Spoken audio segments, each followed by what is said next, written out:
Pengakuan iman rasuli tidak pernah menjadi pengakuan iman universal. Satu-satunya pengakuan iman universal yang diakui Barat dan Timur adalah pengakuan iman Nisea Konstantinopel. Kata Arius, ini Allah hanya satu. Maka keputusan iman Arius adalah menarik turun Yesus Kristus, sang anak itu, pada level ciptaan. Di banyak tulisan Bapak Gereja itu sudah muncul banyak sekali sebenarnya pengakuan bahwa Yesus itu Tuhan Allah ya. Bahkan juga di Alkitab itu sebenarnya sudah banyak berarti ya untuk literasi. Tetapi belum ada konsili sehingga belum terjadi satu kesepakatan. Ya betul. Arianisme itu kan menyebar karena Arius itu seorang orator yang sangat baik. Berarti pengaruhnya besar ya pada waktu itu. Makanya besar ya. Ya, Pak Teddy penatua. Hati-hati jadi penatua bisa jadi penyesat juga. Kadang itu bukan yang benar yang ini ya. Jadi kadang yang salah tapi pintar ngomong itu ya. Punya pengaruh kan. Makanya ngomong udah masuk akal. Ada seorang yang ngomong sesuatu yang baru, langsung, ini baru, saya ikut aja gitu. Kadang kayak gitu kan. Padahal salah gitu loh. Aneh. Oke. Lanjut Kak Teddy. Nah, tadi kan kita sudah membahas tentang sejarahnya. Nah, kali ini kita coba ya mengupas isinya. Tentunya sih nggak mungkin cukup waktunya kalau kita mengupas semua gitu. Karena panjang gitu ya. Mungkin kita highlight beberapa poin aja ya. Kayak misalkan yang pertama. Nah, ini saya udah bawa tata gereja GKI ini. Di sini ada loh. Jadi pengakuan iman yang diakui gitu kan GKI. Jadi ada pengakuan iman Nisea Konstantinopel di sini di halaman 422 gitu ya. Nah, di sini kan ada kami percaya kepada satu Allah. Itu kalimat pembukanya. Di sini jelas sekali ya, kami percaya kepada satu Allah. Nah, padahal mungkin ya ada tuduhan-tuduhan gitu ya, tuduhan-tuduhan yang menganggap Allah Tritunggal itu baru ada waktu abad keempat gitu, yaitu ketika pengakuan iman Nisea ini dirumuskan, terus di situ baru dirumuskan yang namanya Allah Tritunggal. Padahal di sini sudah jelas gitu ya, kami percaya kepada satu Allah gitu. Nah, gimana tanggapan kita Pak terhadap hal seperti itu gitu? Iya. Betul sekali bahwa iman pada Allah Trinitas itu atau Tritunggal itu sebenarnya sudah menjadi iman yang dihidupi oleh umat. Walaupun perumusannya secara berangsur baru progresif secara formal dirumuskan itu benar. Jadi kalau kita bandingkan bahkan Nisea 325 dengan Konstantinopel 381, Nisea 325 ini lebih kristologis. Fokusnya pada Yesus Kristus Allah sejati, manusia sejati. Tapi begitu Roh Kudus itu diserang juga, maka Konstantinopel menjadi lebih tebal kalimat tentang Roh Kudus kan. Sehingga justru dengan cara itu Nisea Konstantinopel sebagai satu kesatuan menjadi makin trinitaris gitu. Nah, kedua-duanya ini menegaskan bahwa kami percaya kepada satu Allah. Satu Allah, tapi kemudian diartikulasikan satu Allah yang bagaimana? Kami percaya pada satu Allah, yaitu Bapa, Anak, dan Roh Kudus. Jadi sekaligus yang satu hakikat itu adalah tiga pribadi. Gitu. Memang ada perbedaan bagaimana gereja Barat dan gereja Timur menangkap satu Allah ini. Di gereja Barat, hakikat itu dimiliki bersama oleh tiga pribadi. Karena itu sering lihat gambar segitiga, Bapa, Anak, Roh Kudus, lalu di tengahnya ada Allah. Bapa adalah Allah, Anak adalah Allah, tapi Bapa bukan Allah. Gitulah ya, tiga. Itu Barat banget. Nah, Timur lain. Timur mulai dengan mengatakan satu Allah itu adalah Bapa. Loh, kalau gitu Sang Anak dan Roh Kudus bukan Allah. Tetap Allah, tapi dengan penjelasan yang berbeda, yaitu bahwa Sang Anak diperanakkan di dalam kekekalan oleh Sang Bapa yang adalah Allah, dan karena itu hakikatnya juga adalah Allah. Ya dong, kalau kambing beranak ya anaknya juga kambing gitu kira-kira ya. Manusia beranak, anaknya juga manusia. Ya. Nah, maka kalimat untuk Yesus Kristus dipakai kata diperanakkan, bukan diciptakan. Itu untuk menegaskan bahwa yang diperanakkan pastilah sehakikat dengan yang memperanakkan. Gitu. Ya. Nah, maka Allah, sumber kealahan itu hanya satu, yaitu Sang Bapa, dan itu terbagikan dalam kekekalan.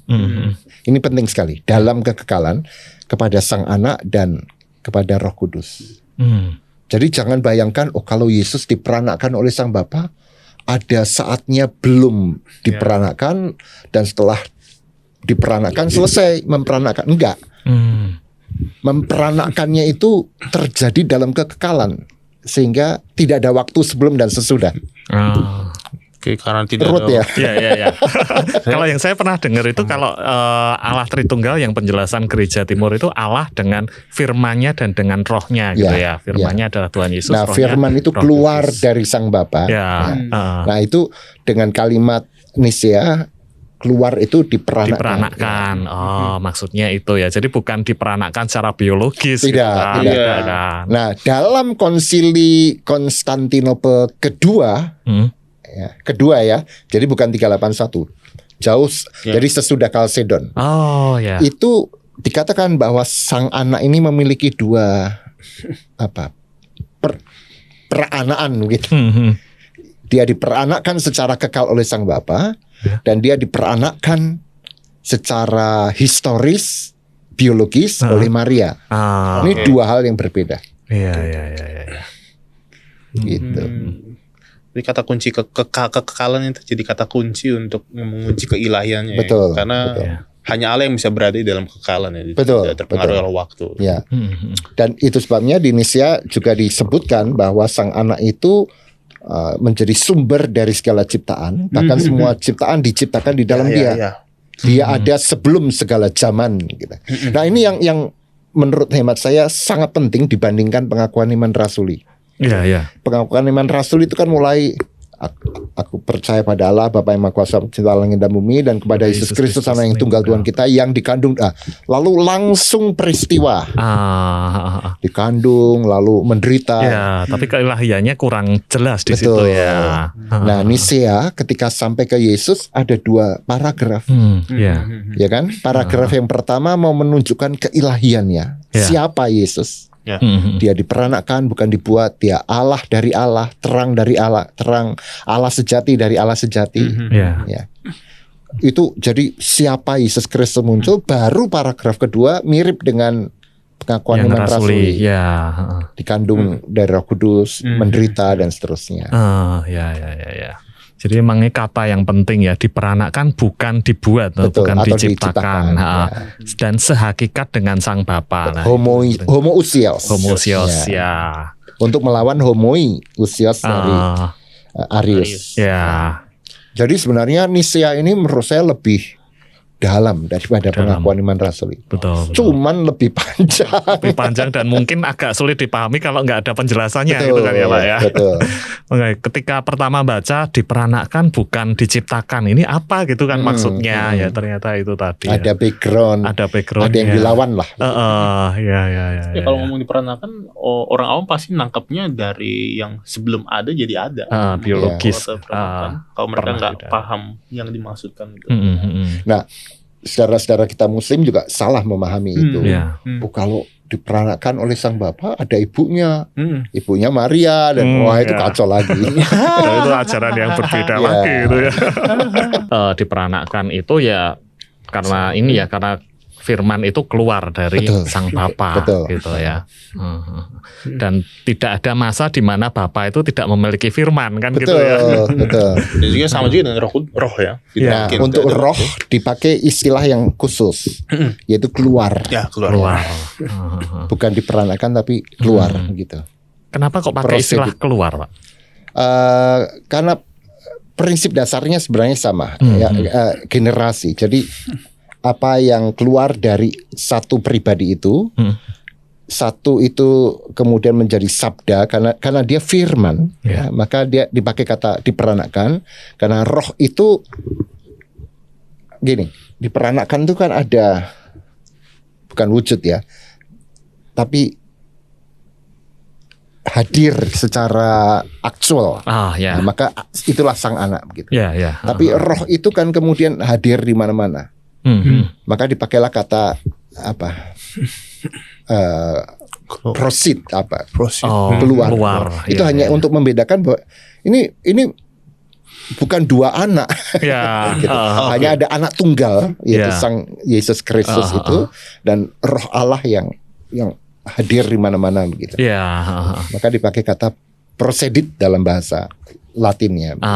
Ya, berarti yang soal diperanakkan itu memang senada dengan Yohanes 1 ayat 1 gitu. Betul. Ya. Pada mulanya adalah firman dan firman itu bersama-sama dengan Allah dan firman itu adalah Allah. Ya, gitu kan. dan di ayat berapa itu dikatakan bahwa dia anak tunggal, penuh kasih setia gitu ya. Dan itu menjadi bukti bahwa ini bukan sesuatu yang dibuat pada saat konsili Nisea, tetapi memang itu sudah ada di Alkitab. Nisea hanya merumuskan apa yang gitu memang kan, sudah diimani. Ya, begitu lama sebelumnya. Ya. Jadi kalau kita membaca pengakuan iman ini dengan kacamata yang tepat dan benar, ini kita justru menjadi makin jelas bagaimana sebenarnya iman kita. Iya. Nah kan kita merayakan 1700 tahun ya. Tapi mungkin kita harus tahu juga nih sebenarnya relevansinya ini bagi gereja-gereja kita, gereja pada masa kini itu apa sebenarnya Bapak? Masih adakah relevansinya sebenarnya? Gini, menurut saya konsili dan pengakuan iman Nisea dan Konstantinopel itu harus kita letakkan dalam konteks sejarahnya. Dia memang lahir dibutuhkan pada saat itu karena memang ada goncangan iman terkait dengan ajaran yang paling mendasar soal Yesus Kristus. Ya. Kebutuhan kita tentu berbeda sekarang. Kebutuhan kita misalnya apa makna kemanusiaan?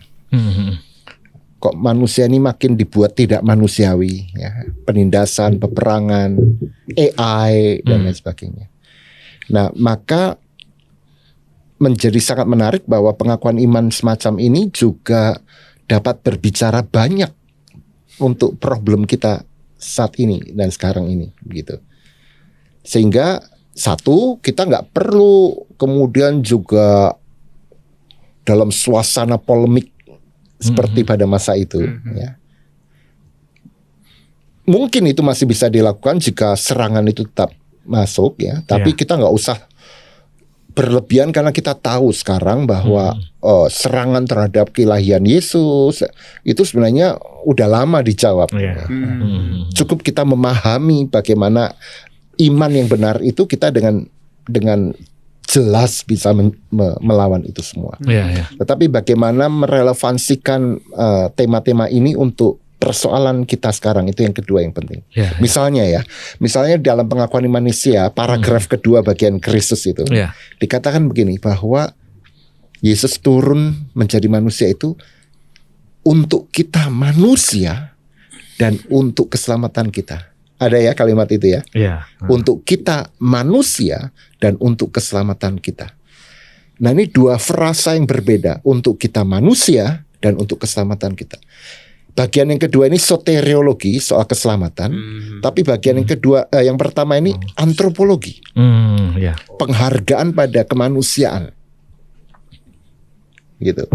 Jadi ini bisa memberi dasar kita untuk memperjuangkan sang anak itu sendiri menjadi manusia, menandakan Allah menghargai kemanusiaan. Lah kok manusia malah melakukan dehumanisasi terhadap sesamanya. Maka kita harus berjuang melawan apapun yang merendahkan kemanusiaan. Karena Allah justru meninggikan kemanusiaan. Misalnya begitu. Ya. Dan kita beruntung sebagai anggota GKI, karena GKI punya konfesi. Nah, konfesi ini cerita lain ini. Karena baik pengakuan iman rasuli maupun Nisea, kalau kita perhatikan bagian Yesus, setelah lahir itu langsung disalib tuh. Ya, dikandung dari Roh Kudus, lahir dari perawan Maria, menderita sengsara. Itu ada yang di skip itu. Jadi Yesus yang lahir Natal langsung Pasca Ya. disalib. Ada belasan pasal dalam Injil yang tidak masuk dalam pengakuan iman rasuli dan Nisea, yaitu apa? Yesus menyembuhkan, Yesus makan dengan pendosa, Yesus membangkitkan, Yesus mengajar.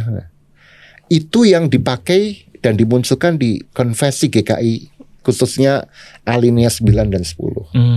Yesus yang dipanggil untuk menegakkan kerajaan Allah, kemudian mengasihi semua orang tanpa diskriminasi, membebaskan. Nah, dengan kata lain, Yesus yang memanusiakan manusia. Ya, dibaca bersama-sama pengakuan iman Nisea, pengakuan iman rasuli dan konfesi GKI, tiba-tiba kita punya kesadaran bahwa ini panggilan kita sekarang. Menghidupi Yesus Kristus, Sang Allah sejati dan manusia sejati, dengan cara mengusahakan kemanusiaan yang sejati juga bagi semua orang. Wah, itu menurut saya powerful ya. Gitu. Kalau dari situ saya merasa bahwa sebenarnya kalau di pengakuan iman rasul itu mungkin lebih ada kristologisnya, cuman bagian yang soteriologis dan antropologisnya itu kurang. Betul. Ada gap yang di skip gitu ya. Iya. Di Nisea itu jauh lebih dalam untuk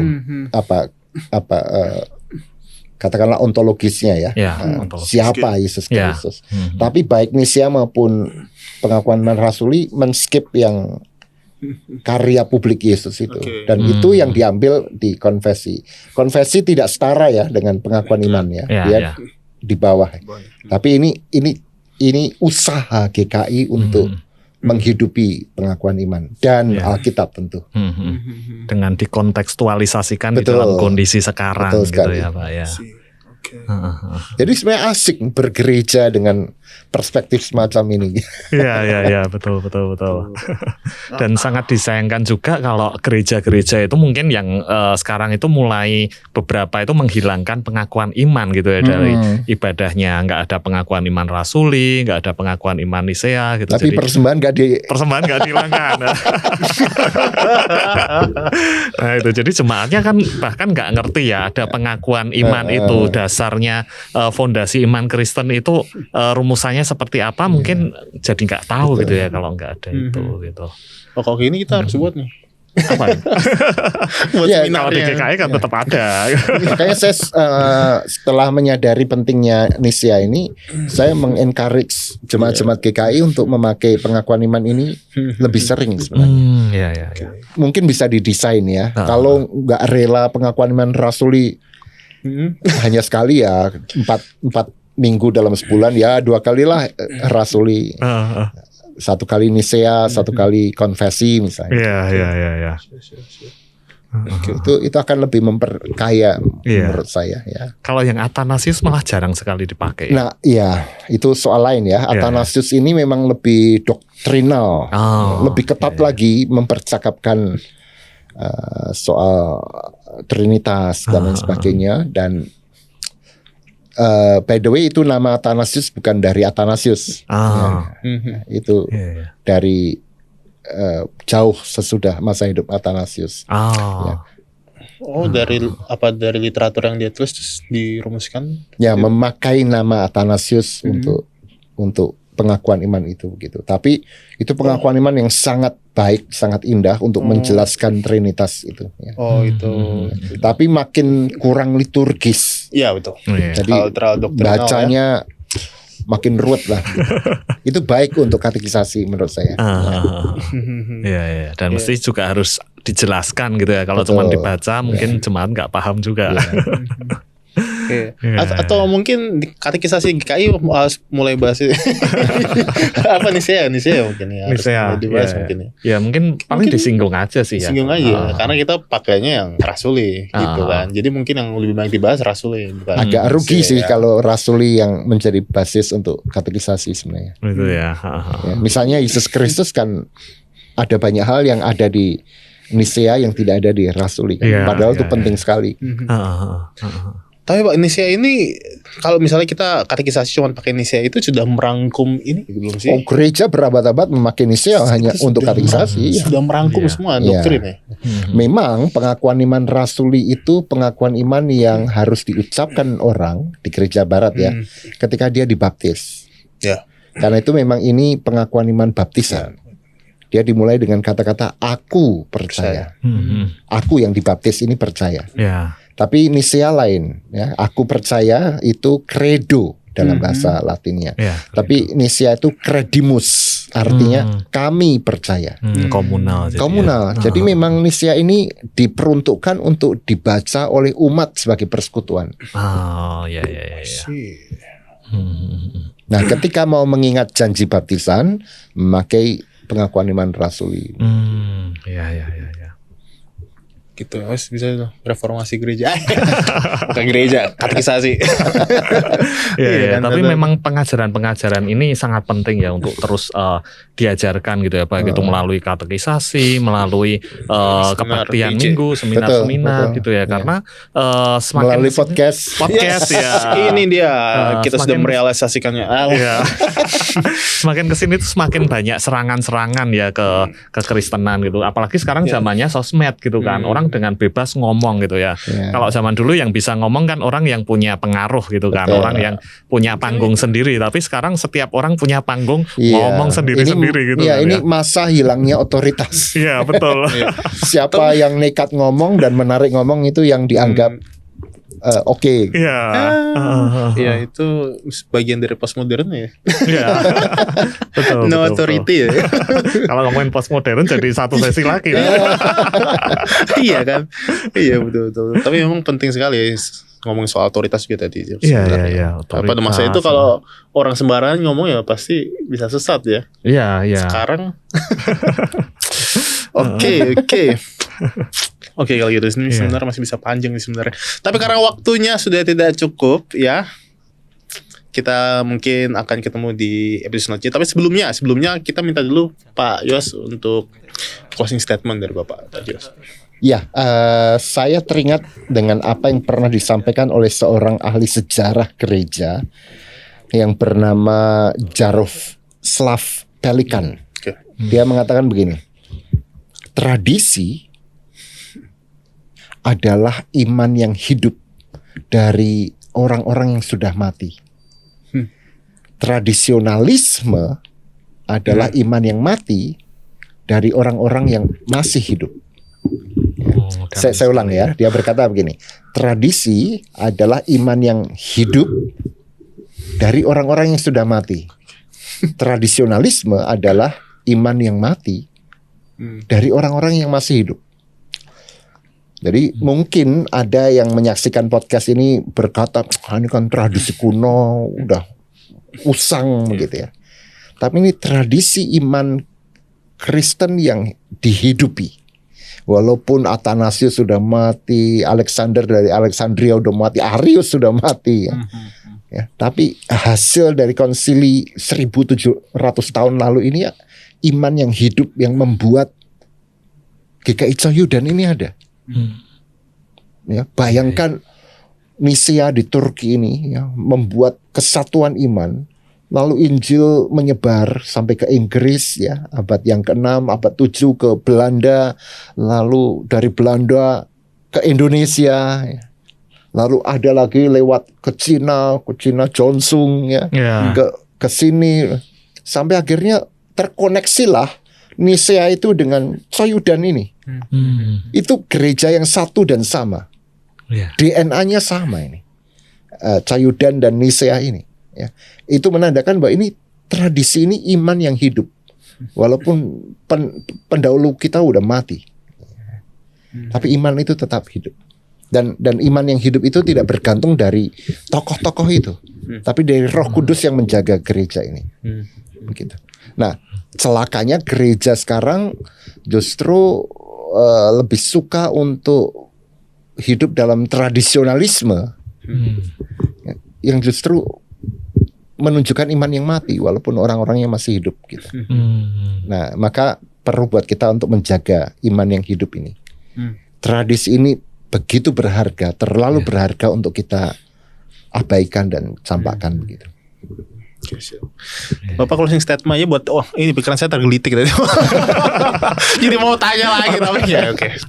Cukup nih, next time aja. Sudah close. Ya. Closing statementnya menggelitik saya. Oke Bapak, terima kasih banyak sudah jadi narasumber kita. Terima kasih. Ya, jarang sekali kesempatan seperti ini datang ya. Oke, nanti lain kali kita undang lagi dengan tema yang lain ya Bapak ya. Siap. Oke, kalau gitu sekian episode Pak Coy kita hari ini. Saya Regilio dan Saya Teddy. pamit undur diri, kita ketemu lagi di episode selanjutnya. Sampai jumpa, Tuhan Yesus memberkati. Sampai jumpa.